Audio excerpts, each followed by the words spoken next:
Right, lovely. So welcome to the Writers' Conference.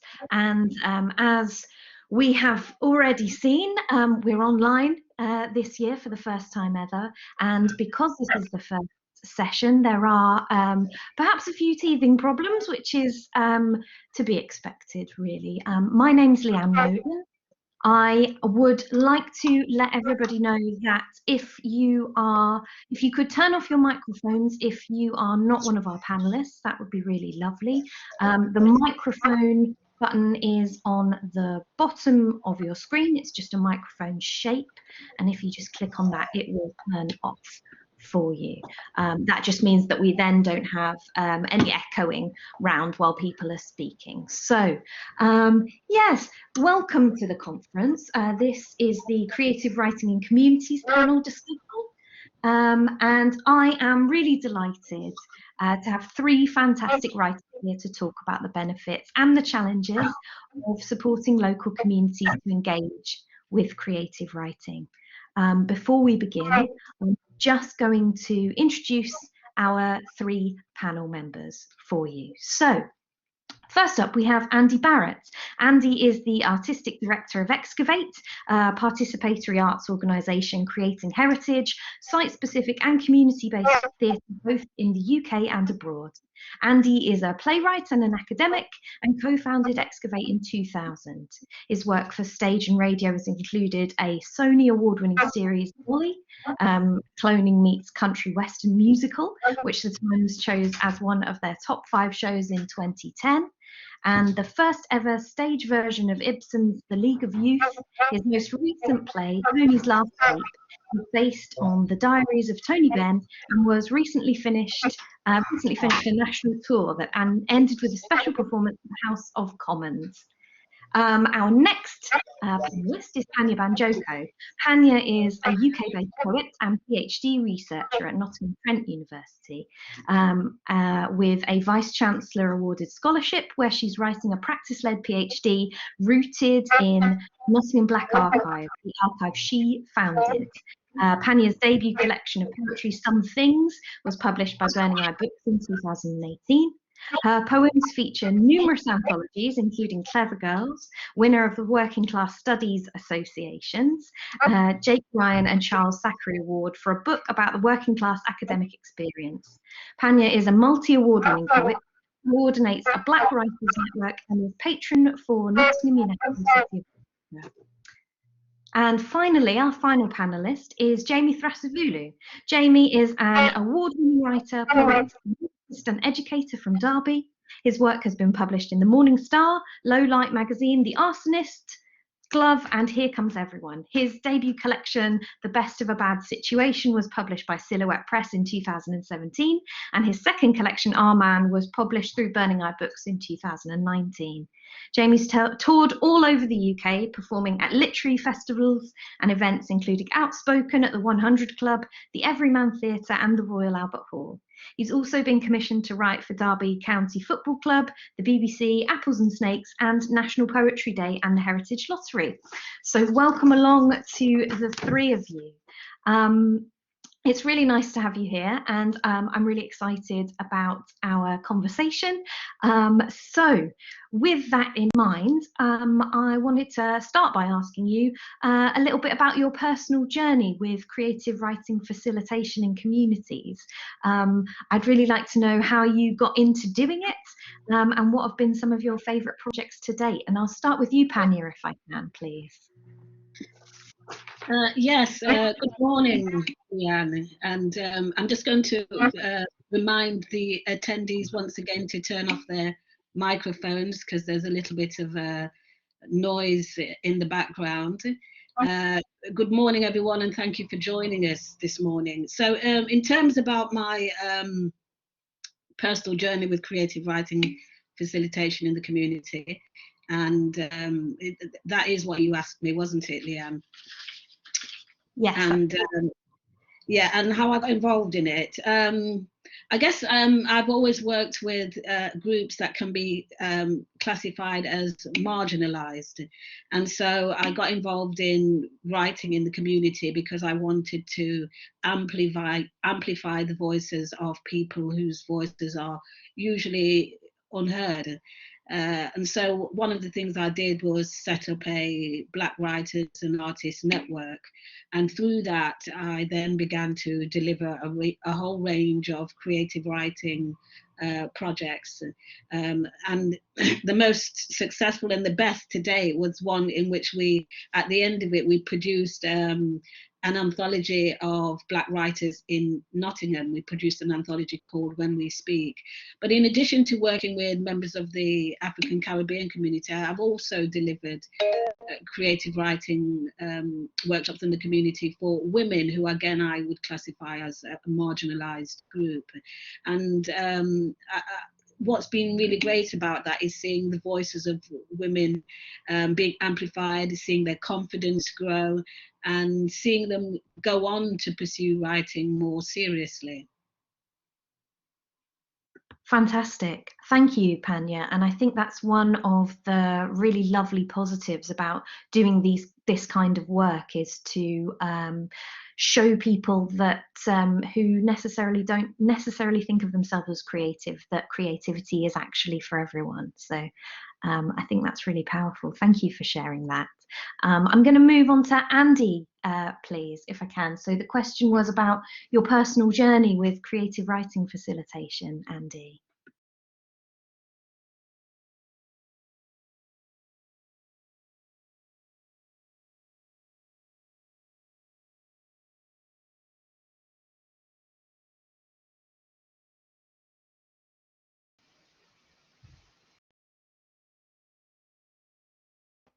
Andy, if I could just ask you to unmute your microphone. Sorry.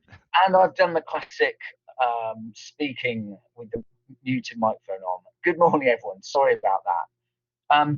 Yeah, I come from a theatre background originally. I was kind of part of a theatre cooperative doing those kind of agitprop plays in the kind of mid-late 80s. And I became very interested in monologue work when people were giving performances that were based on kind of autobiographical stories. There was a chap called Spalding Gray who was particularly interesting. And as a result of that, I spent some, there was the National Lottery. When it came out, suddenly there was money available for community arts projects, or just arts projects more generally. And I managed to get hold of some to go out and tour around residential homes for the elderly, day centres that the city council were running, and gather a whole load of stories from people. And I used that to create some monologues that I wrote, but then I asked older people to present. And as a result of those, which we then toured around day centres, and as a result of that, the Nottingham Playhouse asked me to do something similar, but going along the Robin Hood line. And this was during the time about 10 years after a lot of the pit closures. So I was going to these ex-mining communities and gathering stories to create a series of performance monologues that I wrote and performed, but they were in kind of very non-traditional setting, miners' welfares, village halls. And as a result of those, a lot of those communities came to me and said, look, we really like the fact that you're telling stories that we're not hearing about our communities. Can you help people in these, not help, but can you work with people in these communities to perhaps help them tell their own stories? So that was my way in. To start with, I was writing the stories based on other people's lives, and then began to move into a situation where I was working with people. So together we were collaboratively producing work that explored untold stories, I think, of people's lives. And that's really been the kind of progression of my work ever since, for the last kind of 20 years. So recently, the very last project I've done has been working in a slum in India, in Pune, a big city near to Mumbai. And that has been amazing because I've been working with Basti residents. Basti is the Indian word for slum, for them to tell their stories, to write their stories. I've obviously had to work through translators, but it's given people the chance to kind of communicate their experience and their sense of place to the wider community. And it's something they weren't really expecting that they would be given the space to do. So yeah, that's kind of how I've got into this kind of work. Thank you, Andy. That's really fascinating. The idea that of giving people space, I think, is a really important part of the work that we do. Thank you for that. I'm just going to ask the same question again to our final person, Jamie. How did you get involved in facilitating creative writing? Yeah, hello everybody. Thanks for having me this morning. Yeah, so the way I got into it was initially back in I think it was about 2012, and I started volunteering at a pupil referral unit to work with kids that have been, I always say they've been abandoned by mainstream school because essentially they have. So for me, I was always interested, similar to Panya, I was interested in voicing the voiceless, like helping people that are normally ignored use their voice, and that initially started through lyricism. Because I mean, I've only ended up as a poet because I'm a failed musician. So let's just make that clear.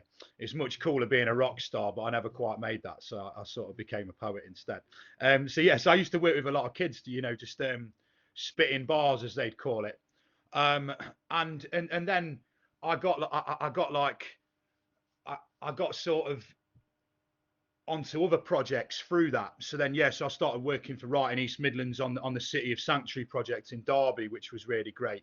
And then I've gone on to work in prisons. I've done big projects in quite a few prisons. And then obviously, yeah, I mean, I've worked in some really strange environments doing creative writing sessions. I've even worked on an excavation site, getting people to react to artifacts that were found in the dig and stuff. So it's quite amazing where the work can take you. But by far my favorite work is working with people who don't believe that they're writers. Don't get me wrong, I love working with people who know they're writers, but you're kind of preaching to the choir, right? They already know they're writers, they already want to be writers, everything. But when you're working with people who don't believe that they're writers, and then you get to instill some belief in them, or just work with them and build their confidence and turn them into knowing they're a writer, that's by far the best feeling. I mean, one of the projects that I've managed to maintain throughout the pandemic is basically a writing group that I run in Stoke with a company called Restoke, where I work largely with men with mental health issues. So again, this is a lot of men who are really struggling mentally, and we do online sessions every 2 weeks. And obviously, I'm looking forward to the time we can get back into a physical space, because they're all commenting on how they're missing that physical interaction. And I think now more than ever, over sort of the next few years, I think you're going to see a lot more importance in terms of this kind of work, because we're coming out of a pandemic. People are isolated, so I think you're going to see a lot more of this kind of work, and people are going to really understand the value of this kind of stuff working in communities. Yeah. Thank you for that, Jamie. Really impressed by the wealth of different environments that you've managed to sort of crowbar creative writing into, because it really is something that you can turn to all contexts, and I think your work is a testament to that. You mentioned obviously the value that creativity in general, and particularly I think creative writing, can have for different groups of people, and I'd like to touch on that more in my second question.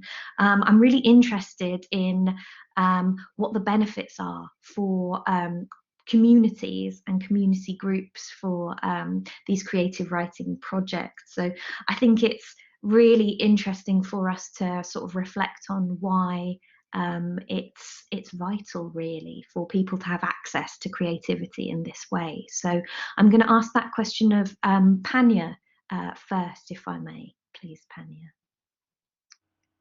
Yes, thanks, Leanne. The value and the benefits of creative writing in the communities. Well, like I said at the beginning, I work with groups that could be classified as marginalized, and the value and the benefits is wide ranging. So if I take, for example, one of the projects that I've been working on, through Nottingham Black Archive, which is an archive that I founded in 2009.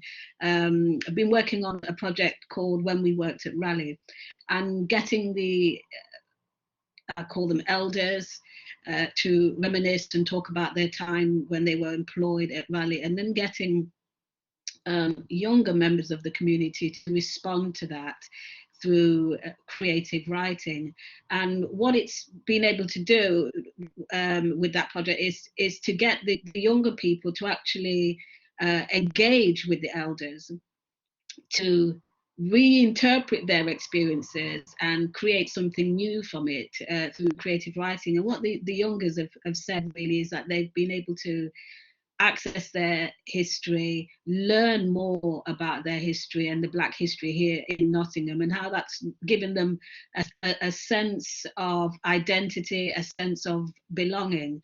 I mean, I could talk, about a whole range of projects. I mean, if I go back to When We Speak, which was the anthology of Black writers in Nottingham, the last time there was an anthology of Black writers in Nottingham was in the 1980s. So I'm never really good at maths, but that was a long time ago. And so through the work that I did, I then decided actually it was time to revisit Black writers and to revisit publishing Black writers in the city. Now, many of the people who feature in that anthology had never been published in a publication before. So there's the prestige of being published that then ultimately impacts upon self-esteem and self-confidence, but also in economic terms, it also provided these writers with a step up the ladder. And through that anthology, they were then able to access further work as writers because they were taken more seriously because they were published.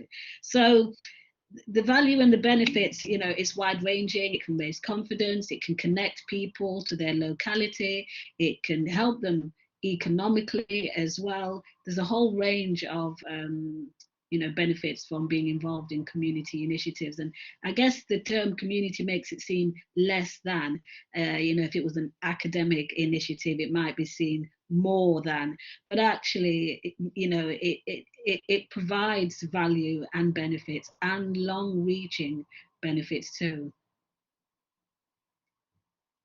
Yes, that's fantastic. Thank you, Panya. And I just want to pick up on that idea of the way that we can tell our stories through creative writing. And the words that you used that really resonated with me were that idea of sort of thinking about belonging and being part of something outside of ourselves, which I think is hugely important, especially in the times that we find ourselves in currently. So yeah, lots of food for thought there. Thank you for sharing that.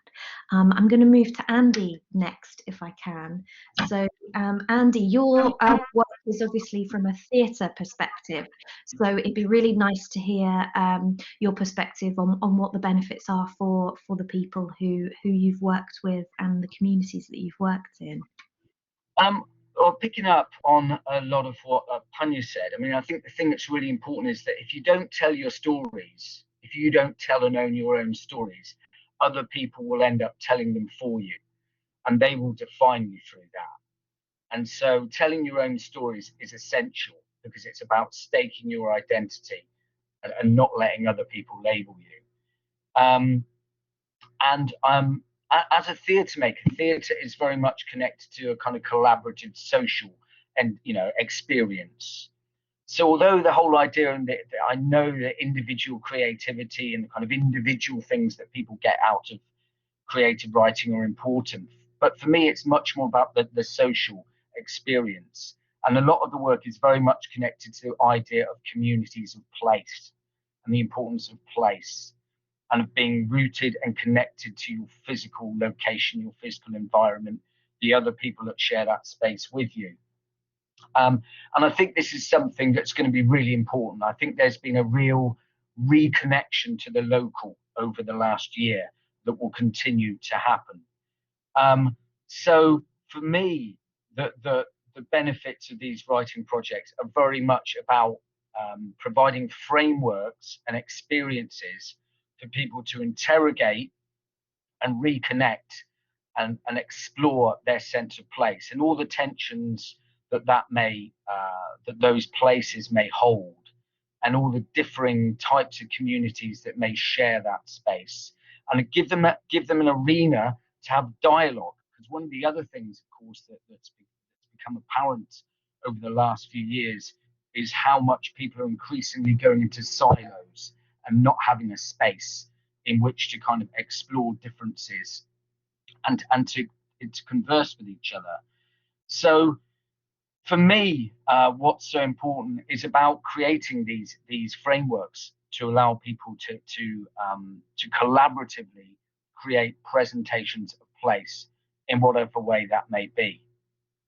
And sometimes the results can be surprising. So an example from some years ago, in Gotham, which is a village in Nottinghamshire, I discovered that Gotham, the village in Nottinghamshire, gave its name to Gotham City, the Batman, which is New York, in the Batman cartoons, comics, because a novelist called Washington Irving wrote these stories that were folk stories from Gotham in Nottinghamshire, about how the villagers, fearing that King John was going to build a hunting lodge, all pretended to be mad so that he wouldn't build the hunting lodge, and so they wouldn't have to pay taxes to pay for his hunting lodge. And these stories kind of got written down and ended up in America, and the idea was that if you came from Gotham, you were a bedlamite. So I work with myself and the company. We work with people in that village for them to write stories, both old stories and new stories, based on that idea of pretending to be mad. And as a result of that, if you now go into well, first of all, we did this show and like 1,000 people came to see it over 3 days. They did the show again, all, themselves 5 years later. If you now go into the village hall where we initially had our meeting, all the rooms are named after the different stories. And there's a big public sculpture called the Gotham Totem in the village, that's based on the stories. So this idea of a project actually ended up physically transforming aspects of that place, and it's become, or it has the potential to become something of a ritual, kind of part of culture of that place. So it's kind of used its history to kind of create possibilities for new histories there in some way. So yeah, I think this kind of work has real potency in creating possibilities for understanding of where you live, and taking control of that, and seeing it as raw material to create new relationships between people and new understandings of the places and the communities in which you live and which you share your experiences together. Lovely. Thank you, Andy. Yeah, I think the idea of the social aspect of these kinds of projects is absolutely such an important part of the impetus for making them happen. Yeah, the idea that the process of creating is almost more important than perhaps the finished product itself. I think there's a lot of interesting things to unpack within that. So, Jamie, would you like to add anything on that aspect? Yeah, well, firstly, I've got to probably share a confession about Gotham, because I'd forgot about that place. But when I was younger, I used to work for a joiner at the weekends. I was probably about 12 or 13. And I remember he was like, right, I'm pulling up the car, here's a marker pen, you've got to write to the Bat Caves on that signpost. So there you go, just a little story I thought I'd share there. I've not thought about that place for years, and I like having conversations about this because it brings up stuff that you had forgotten. And yeah, so for me, in terms of the community, like, I mean, I've been when working in prisons, for example, the one thing I've always had fed back to me from people in prison is they hate the way that they are represented on television, how their lives are represented on television when it's clearly been written by someone who's not been in prison, or not even, sometimes not even really worked in a prison, not really been in the environment. EastEnders is the classic example. So in EastEnders, you can just ring for a prison appointment in the morning, and you can go straight into the prison and go and visit whoever, Danny Dyer's in jail or whatever. You can go and visit him straight away. Well, anyone who's in prison, anyone who's worked in a prison even, knows that that is not the process. There is a whole process that you need to go through to get visitors into prisons. So that idea of representation and being represented properly and owning the autonomy, having the autonomy of your own stories and narrative is a really important thing. And I think it comes back to what Panya said, that, ultimately it's really important that people are represented properly, because otherwise someone will come along and represent you in the wrong way. And I think that community projects give a really, they're a really good way of allowing people to voice it and to do it properly, because who can tell the story properly more than the person who's experienced it? I think there is, like, the things that annoy me about society, and I'm just going to say, it seems like it's completely fine to appropriate the narratives of prisoners, ex-offenders, working class people in general, and it needs to stop, because I see it all over the television, like representations of maybe lives that I've lived or other people have lived, and I'm like, that doesn't happen like that. Like, just give it a rest with your it's just not right. Just let people do it properly. Don't tell people's stories without getting all the details and the information, because it's all about the small details. That's what I find, and they're the ones that will annoy people the most. Yeah, definitely. Thank you for that, Jamie. I think that, yeah, representation is such an important thing, and something that we should all strive to be, sort of amplifying the voices of those people who have stories to tell and have stories that are perhaps misrepresented in the wider media and culture. So that's a really strong point. Thank you. That actually leads me on to my next question, which is, obviously there are a huge range of benefits for people for engaging in these kinds of projects, but I'm also interested in the challenges, the pitfalls, the difficulties that come up as a result of working in these contexts. So it'd be really interesting to hear the three of you talk a little bit about those challenges. So I'm going to again ask Panya first, if I may, please. Yes, yeah, you can do. I mean, the challenges. Well, often community organisations like the one that I run, which is Nottingham Black Archive, we often have a precarious existence. We're not regularly funded.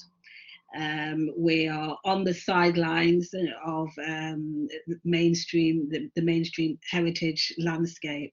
So that means we're often operating on a really low budget, or sometimes no budget at all, which means then that we have to partner with organisations in order to realise projects, or ask people to donate their time to various things. So like, for example, the When We Speak anthology, there was a number of people, including Henderson Mullins, who gave their time to that project without any kind of remuneration whatsoever. So we rely on the skills and expertise and the goodwill of people in the community to help us realise our projects.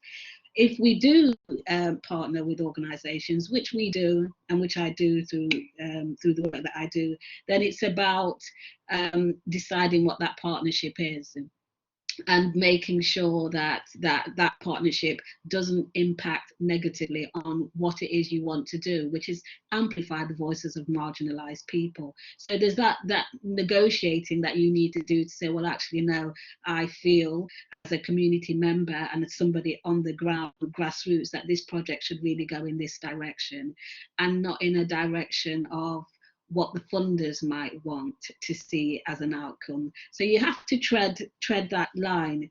Then there's also logistical things, like if you are a community organisation and you are working within a community space, what that community space is like.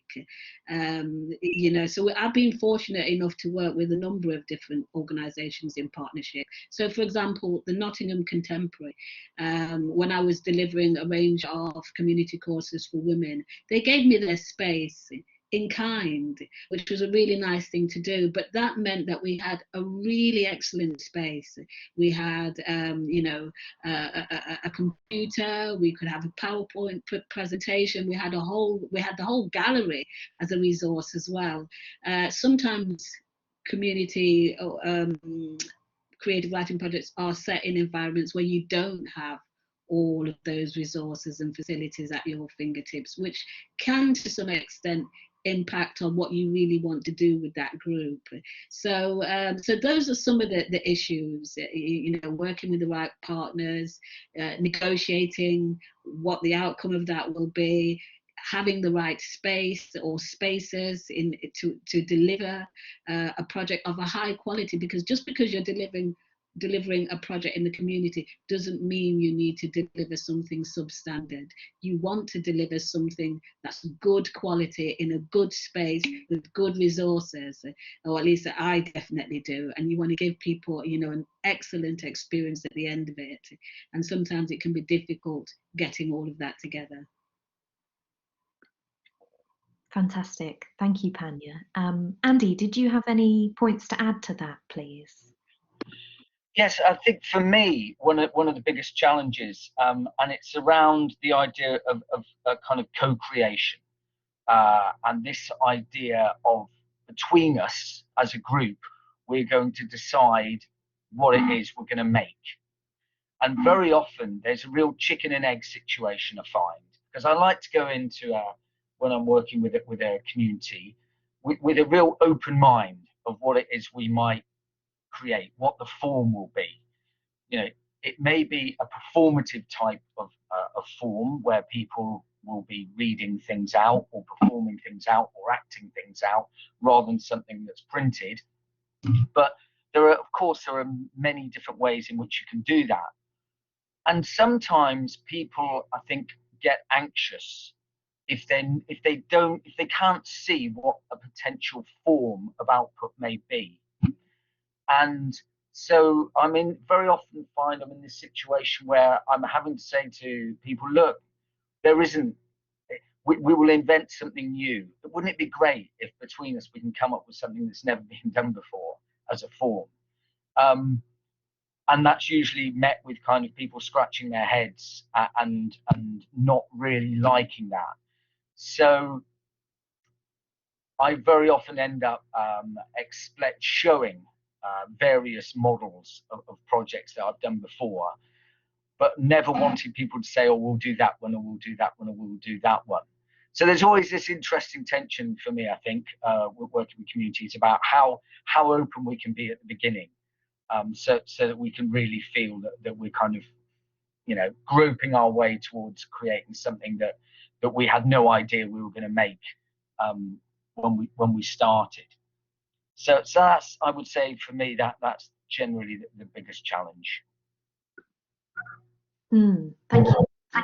That's a really interesting point in terms of wanting that sort of tension between wanting something delivered that's of high quality, but also wanting to give the group that you're working with the absolute freedom to go in whatever direction they feel most represents them. So yeah, a real interesting sort of challenge to grapple with as a facilitator. Thank you.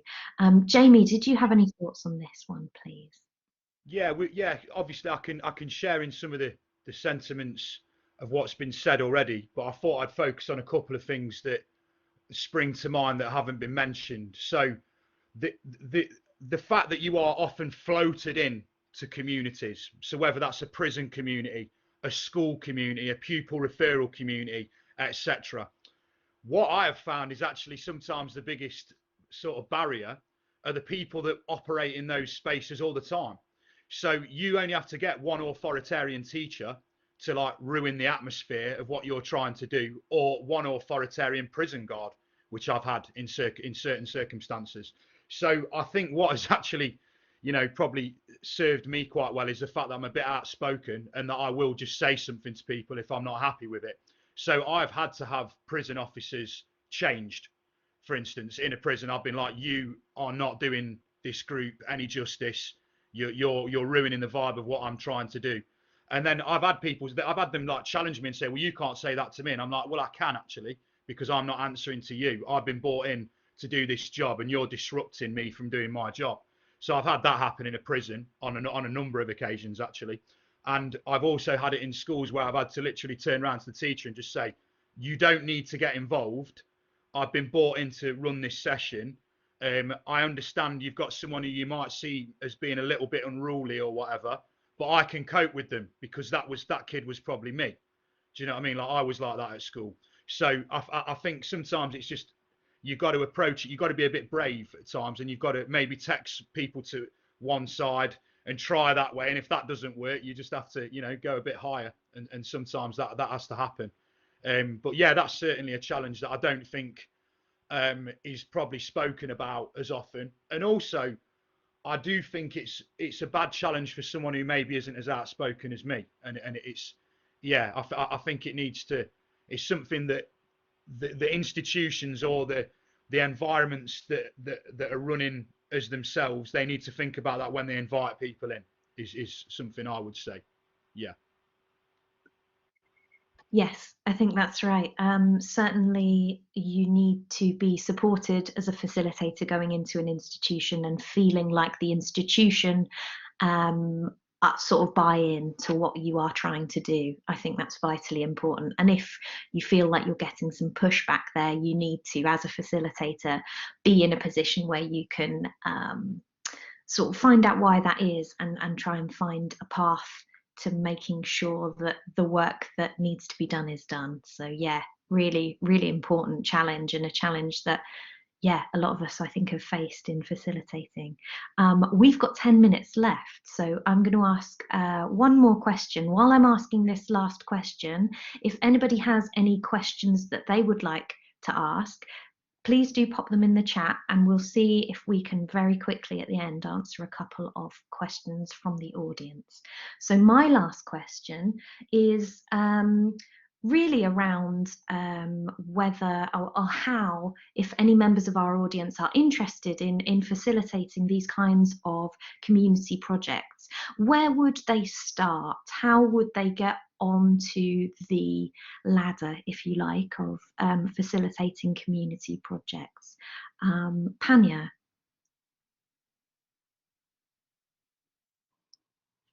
Yes, okay. Now I've made this throughout my discussions, I've made a distinction between working in the community and working as a writer within an educational establishment. So I'm talking solely about working with members of the community who are not involved in any kind of educational institution. So, I mean, the way I went about working in the community, it was identifying a need. And like I said right at the very beginning, that need for me was what I became aware of through my work with Nottingham Black Archive, was that there hadn't been an anthology of Black writers in the city of Nottingham since 1983. And I wanted to disrupt that and create a change. And that was the catalyst for then developing a writers network. So, so it's more than just going in and delivering a one-off creative writing session. But actually, what I'm trying to do here is to develop the community so that they can then go on and go out themselves, and hopefully the people that I've worked for will create their own projects and do their own creative writing workshops within the community. So for me, the way I'm looking at it is identifying a need, and that need again can be that you feel that women's voices are not being heard, or a particular issue is not being heard, and then through that I then developed this thread of a whole range of things. From that came initiatives like Read a Black Author that we have annually, and getting the community to engage with each other through intergenerational projects. So for me, again, I'll just summarize that. It was about highlighting a need. What would the community want? Because there's, Nottingham, I've been told, is a city of 1,000 poets. We have a whole range of poetry things going off, or creative writing things going off. We're a city of literature. I didn't want to do more of the same. I wanted to do something that was different and would have an impact for a marginalized group. And so for me, it was about identifying what I could do that would create change, and meaningful change. Lovely. Thanks, Panya. Andy, how about you? I think it's an interesting question. I think, like Jamie was saying, there's a situation where, as a writer, you become expert or skilled at working with different communities, and it may be different types of communities, and you are kind of employed to go in and work with those. If you're somebody that is in a community and you want to start doing work like this, then I suppose the thing is to think, well, why do I want to do it? What is it about this community, this specific community, that interests me? Why am I connected to it? Why do I think I've got any right or any sense of, going in and saying, well, I want to do some work with you? Presumably, it'll be because you are a part of that community in some way. So you might say, well, actually, I'm really interested in working, in doing something around fishing, because I go fishing as well. And I know that all these other people that are on this riverbank with me, they've got these great stories. It'd be brilliant to do a writing project with them. So there's that. If you don't ask, you don't get. Yeah. If you've got a good idea, just run with it. All of the stuff that I've done is I've just gone, I'm just going to do it myself. I'm not going to wait for somebody to kind of, employ me or ask me to do stuff. I'm going to do it myself. And then eventually, if it works, other people will become interested and things will happen from that. Also, if you've got a good idea, there are always other people that will support it and help you with it. Because if it's a good idea, there'll be people that will see it's a good idea and go, yeah, that would be great. Why don't I'll give you a room at the back of the pub or something, because that sounds like a good idea. More people will come along and they'll buy a few more pints. So it's not much of an answer, but I was kind of like, the kind of punk ethos of do it yourself has always been what's kind of driven me.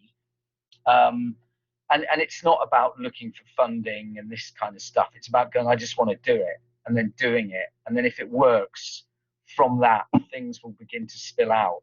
And don't be downhearted if you start something and like only one other person turns up. I've done loads of projects that have started with big intentions, and it's been me in a room on my own with nobody showing up, or 1, 2, or 3 people showing up. But then 6 months later, we've done a really great thing, So that would be my advice. Give it a go. Don't wait till tomorrow. Lovely. Thank you, Andy. Hey, how about you?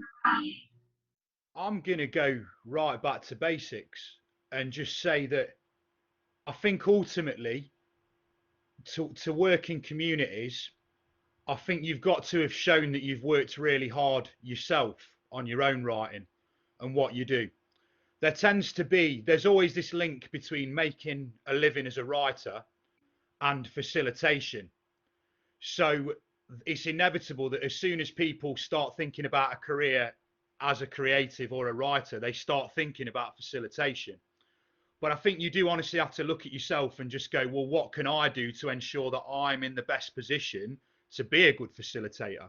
So that might be just something as simple as, attending loads of writing workshops yourself and seeing how that dynamic works learning from people that are already facilitating in those environments. Also, you know, working on your performance records. So how often are you performing? Where are you going to perform? Trying to go, you know, sending stuff out yourself and getting rejections and getting acceptances and all the stuff that goes with being a writer. I get a lot of messages, probably, at least once a month. I'll get a message off someone saying, "Oh, I've heard you, so and so's told me you're doing work in prisons. How would I go about that?" And then, you know, I'll ask them honestly. I'll say, "Well, what do you have in common with a prisoner?" For starters, you know, like is there something you have in common? Is there a relationship there? You know, have you been in prison yourself? Have you worked in prisons? Do you have family members who've been in prison? Like, is there something that connects you to that community? Do you know what I mean? And I think they're the most important things for me. Is like, is the community that you're working with going to see themselves reflected in you? And also, you know, have you prepared yourself best as a writer to go and be a facilitator? Have you put the groundwork in and worked on yourself and can kind of say, well, I've worked really hard, you know, because ultimately people want to see people who've worked hard, I believe. I don't think they just want to see someone, and it comes a bit back to what Panya was saying about, I don't think they necessarily just want to see someone who's been and got an MA and that's all they've got and they haven't really done anything else.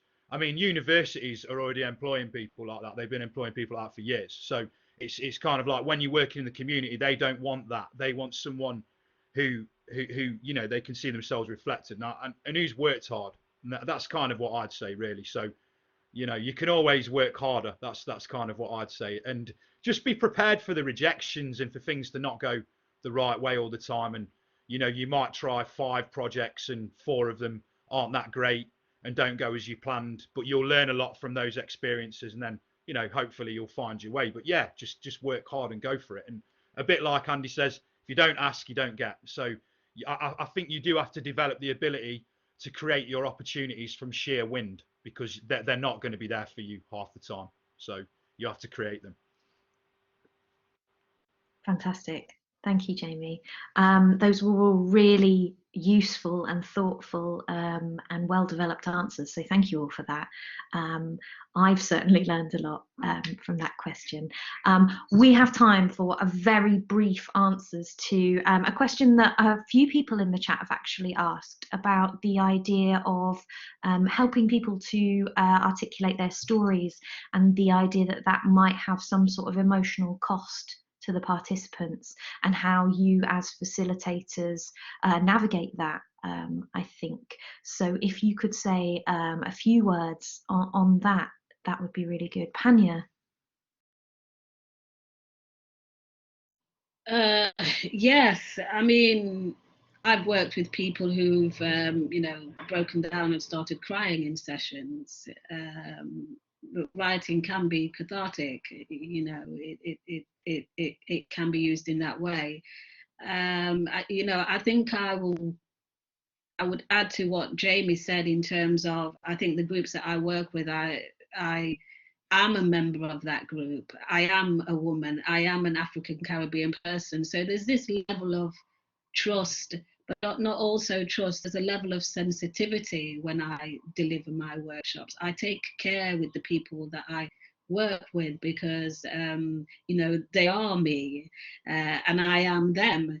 So you know, I think it's just about being sensitive in how you deliver and how you manage things. And if you feel you need to signpost someone on to further support, then that would be part of your toolkit to be able to do that as well. But also being, you know, which comes with experience, knowing when not to probe too deeply with things, you know, and just being mindful of how you frame things so that you don't upset people in that way. But yes, I mean, like I said, I have had people break down and cry, but in a good way. It was a release to be able to do that, and always, again, I think creating that safe space is vitally important, that what happens within the group stays within the group, and creating that level of trust. So I don't know if that helps. Thank you, Panya. That's a fantastic answer. Andy, did you have anything to add to that one? It's a really tricky one. It is. I mean, I think you have to remember that people are more important than the project, always, you know. And sometimes, I mean, it's, to be honest, it's not something that's happened to me that much I've had to deal with. I was doing a project a couple of years ago with some refugees and asylum seekers, working with them to tell their stories, and it was obviously becoming very difficult. There were other reasons connected to what we were doing, and I just, you know, made kind of, together we made a decision that actually we were just not going to do what we were meant to be doing. You know, we just postponed everything by about 6 months, simply because, you know, the person that we were working with, who was a key part of it, just had their life to deal with, which is a lot more important than some kind of writing stuff. You know, that if it's not helpful, then stop doing it. So yeah, it is a tricky thing. I mean, one of the things about any kind of creative output is it does allow you to create a distance, to represent, you know, the way you're feeling about things. And so partly it's about strategies in which you can offer other ways in which people can represent their feelings, their emotions. Some forms of writing seem to be much more poetry. I think very often can be something that has much more emotional connection. There may be other ways, you know, from experience in which you can help people to create more of a distance between their own experience and the way they're sharing it. But those are just things that I think you kind of learn from experience, or see other people do that you can bring in. But it's not easy. It's not an easy thing. Lovely. Thank you, Andy. And Jamie, how about you? Yeah, I think the only point I'd like to add is that obviously some projects that you do will require the additional support in place. So, for example, when I've worked in some homeless hostels, and also when I've worked with kids in care or kids at the YMCA, we would normally also have a therapist in the room at the same time, just because they're more, you know, they're more sort of prepared, and they have the qualifications and the experience to cope if something goes that bit further than your own experience and really your own skill set. So I think it's important to consider that when planning certain projects. Like, I know that certain projects I've been involved in have had the cost of, say, a therapist included or a counsellor to be in the room. So I think you do have to make these considerations depending on what the project is. And, you know, it's inevitable that writing is, you know, it's an emotional subject. And particularly when you're leading certain conversations within a creative context, you can't expect anything else other than for people to react emotionally at times. So, you know, just always be prepared for that. And the main thing is, like I think as well, a really important thing is to set the boundaries from the start and to explain to everyone what happens in this room stays in this room. You know, so essentially, you know, a bit like a counselling session. So it's kind of saying, if you do come out with something that makes you feel vulnerable, don't worry, no one's gonna laugh, no one's going away telling their friends, oh, this person read this dead emotional poem or whatever. That's not going to happen. Like, we have an agreement that what happens in the room stays in the room. And I think all those kind of things can just reassure people from the off that it's okay. So yeah, that's all I'd add to it, really. Yeah. Lovely. Thank you, Jamie. We've gone slightly over time, so I think we're going to have to end it there. Thank you all for your fantastic contributions to this conversation. I feel like I've really learned a huge amount. So thank you again to Andy Barrett, to Panya Banjoko, and to Jamie Thrasavulu. Thank you also to the University of Lincoln for their support on the tech today, and thank you as well to Dan Webber, who's been furiously sorting everything out behind the scenes for us.